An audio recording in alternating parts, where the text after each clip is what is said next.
இன்னைக்கு நம்ம வந்து முக்கியமா இந்த நிகழ்வு ஏன் ஏற்படுத்திருக்கோம் உங்க எல்லாருக்கும் தெரியும். அதிகரித்து வருகிற பாலியல் வன்கொடுமைகள் மட்டுமல்ல, பெண்களுக்கு எதிரான பலவிதமான வன்கொடுமைகள் இன்னைக்கு நம்ம நாட்டுல ரொம்ப அதிகமா இருக்கு.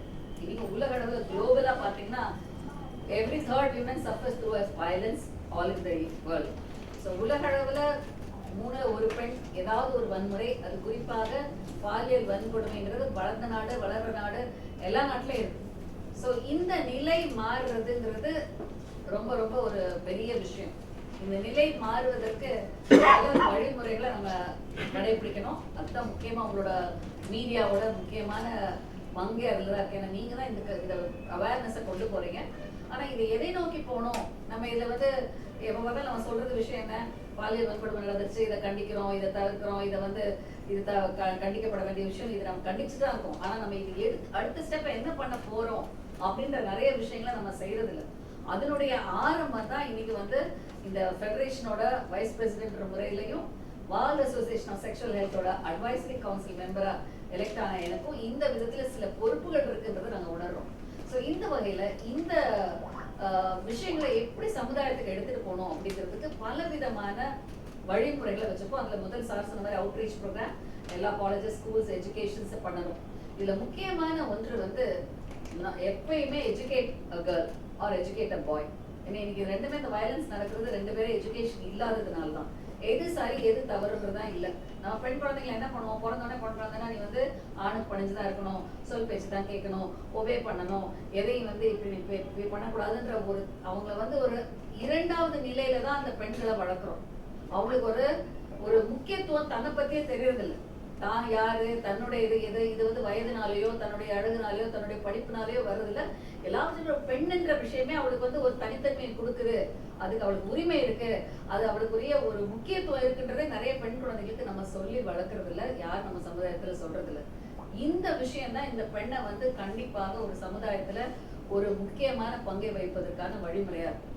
இரண்டாவது, நம்ம ஆம்பளை பசங்களுக்கு நம்ம என்ன சொல்லி தரோம், பையனா இப்படிதான் இருக்கணும், பையனா இப்படி இருக்கணும். அந்த நிலை மாறி ஆணுக்கு தானும் ஒரு மனிதன், தானும் ஒரு பெண்ணை சக மனிதனா பார்க்கணும், அவர்களுக்கு தேவையான உரிமைகளை கொடுக்கணும், தனித்துவம் கொடுக்கணும்ன்ற விஷயங்களை நம்ம சொல்றதே இல்லை. சோ இந்த வகையில ஒரு ஆண் குழந்தையை ஒரு பையனே நம்ம அந்த சொல் பள்ளி வளர்க்கும் போதுதான் இருவரும் சமம், ஒரு ஜெண்டர் ஈக்விட்டி வந்தாதான் இந்த வயலன்ஸ் மாறும். இதற்கான தீர்வு என்பது ரொம்ப ரொம்ப முக்கியமானது. அதை முன்னெடுக்கிறதுக்கு Asia Oceania federation of sexology சில முக்கியமான முடிவுகளை நம்ம எடுத்திருக்கோம். செக்ஷுவல் ஹெல்த் அப்படின்றது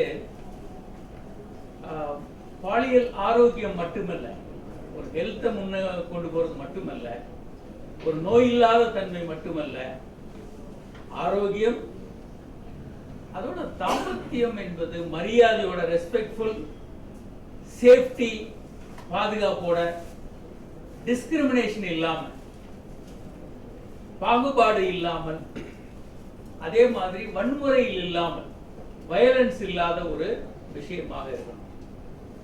அதை தவிர மற்ற விஷயங்களையும் நாம இளம் தலையினருக்கு கொண்டு போகணும்.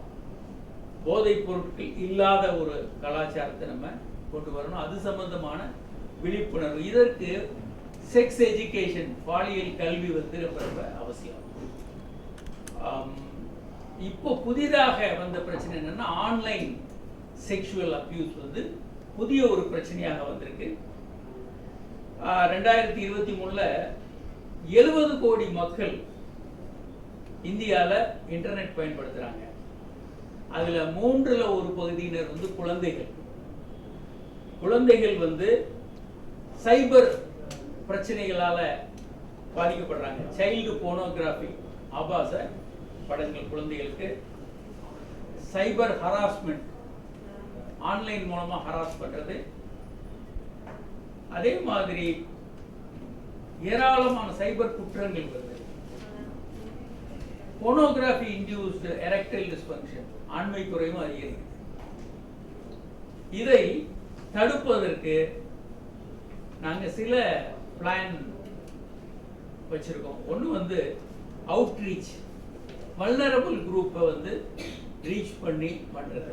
கல்லூரிகள், பள்ளிகளில் ஒரு பெரிய அளவுக்கு இந்த விஷயங்களை கொண்டு போறது, அவுட்ரீச். ரெண்டாவது பியர் எஜுகேஷன். மூன்றாவது மீடியா பேஸ்ட் எஜுகேஷன். அது நிறைய பண்ணிக்கிட்டு இருக்கோம், உங்களுடைய துணையோட இன்னும் நிறைய பண்ண முடியும். நான்காவது டெலிஃபோன் ஹாட்லைன்ஸ், அதுவும் நம்ம பண்ணிக்கிட்டு இருக்கோம். தொடர்ந்து இந்த விஷயங்களை முன்னெடுக்கிறது மூலமாக தான் இந்த பிரச்சனைகளை பெருமளவுக்கு நாம குறைக்க முடியும். அதை ஒட்டி இந்த நிகழ்ச்சியை நாம் நடத்துறோம். AOFS பிரசிடென்ட் ஃபாக்ஸ் அவர்கள்